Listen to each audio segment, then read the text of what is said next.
Hey, I want to talk to you today about vetting prospects and getting some requirements in place so that you go into discovery calls knowing that this is already probably a pretty good fit for you and a project that you're interested in. Because your time's your most valuable commodity, and I don't want to see you spending 45 minutes or an hour on discovery calls where it turns out it's not the right person. So having a clear roadmap makes it easier to take the steps that you need to and not doubt yourself, and then of course importantly not leave anything out.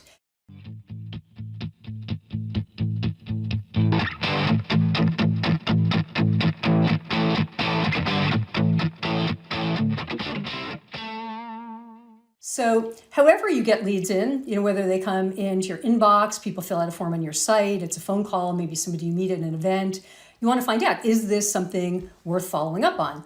Now, if you're using a form on your site, I know a lot of people have fairly detailed forms, and you may be asking them questions like, what's your budget? What's your timeline? What kind of copy do you need? Have you worked with copywriters before?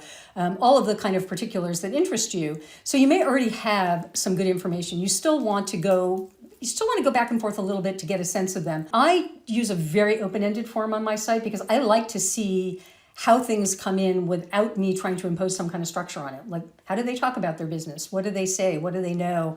How do they communicate? So those are interesting clues for me. So I keep it really open-ended. I don't talk to a whole ton of people, so I don't mind investing some time in this process. And I actually think investing time in this process is really worthwhile. I think being discerning is important, and I think spending the right time with the right people is important. And by right time, I mean the time that it takes. So what does this look like? It mostly looks like asking questions. Probably isn't a big surprise, but you're digging around to find out who they are, what they're after, what do they think that they need, what are they coming to you for, and how do you feel about them?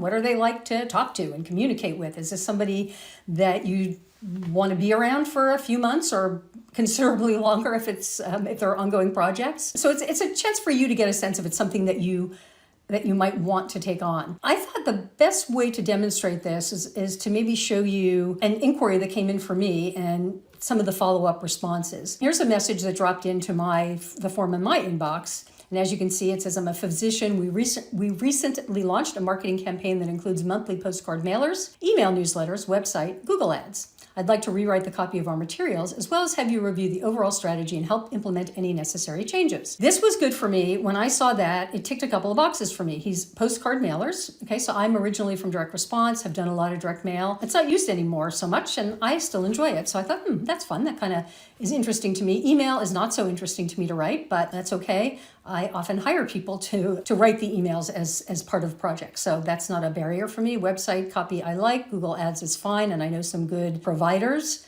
in that space. So that's, I like when I can work with people that I know. Like if someone's doing Google Ads, if I have a Google Ads manager that I already know and trust, if they do, obviously we're going to use theirs, but if not, it's nice to have trusted partners to bring to the table. So far, this ticks a bunch of boxes for me. My immediate message always back to an inquiry like this is, usually something, flattering like, hey, great for you for launching a marketing campaign. It's great to see physicians who are promoting their business. Just curious, do you have a timeline and a budget for this, just to get a sense of what you have in mind?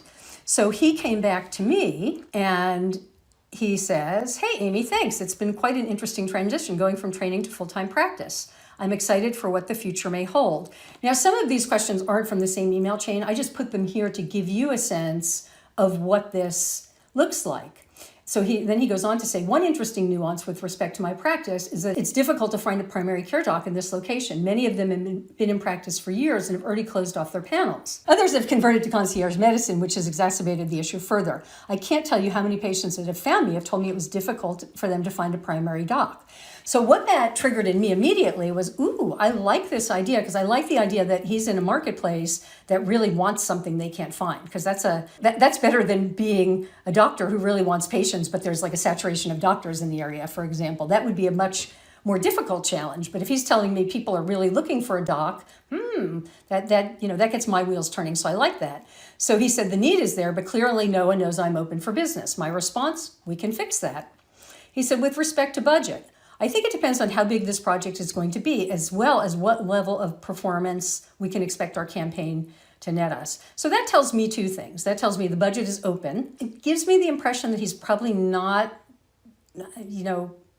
super limited, because usually when people are, they say, they tell you their max instead of I don't know. And also that he says he doesn't know how big the project is going to be. It means he's open to scope. And it's not that I'm trying to create a big scope, but it's hard when, say, somebody can't afford an entire marketing funnel and they have to do it piece by piece or that sort of thing. A red flag for me, however, is as well as what level of performance we can expect our campaign to net us, because you can't expect. So that was a little bit of a red flag for me, because you can hope for these certain results, but you can never expect certain results, not in the first time in a campaign.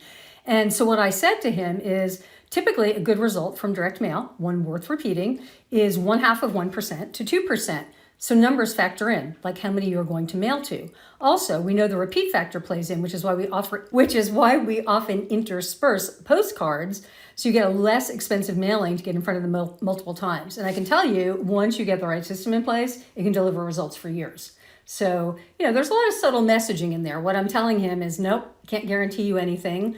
What I'm telling you is this is a really solid thing that will work, but you got to play at it, and you got to be willing to get in there and experiment a bit and not have any expectations, which of course is not going to make somebody super happy. But what ended up happening here is we went back and forth on particulars, and then we finally got on the phone, and it was kind of fun because once we did, or got in a video meeting, once we did, we kind of knew each other and we knew what the project was, and we were able to talk particulars. And I had a chance now to think about what kind of funnel might work for him and what it might cost. And so we ended up coming to an agreement, and it turned into a really interesting project. I would suggest that you put together some questions based on what do you need to know? What makes a great project for you? And understanding that sometimes what you need is different. Sometimes you're more focused on making money, and some of the particulars are less important. Sometimes you're very interested in the particulars. You only want to write certain kind of copy, or you're breaking into a new niche. But make sure it's up to you, that you're an active part of this decision, that it's not just about work finding you, but it's about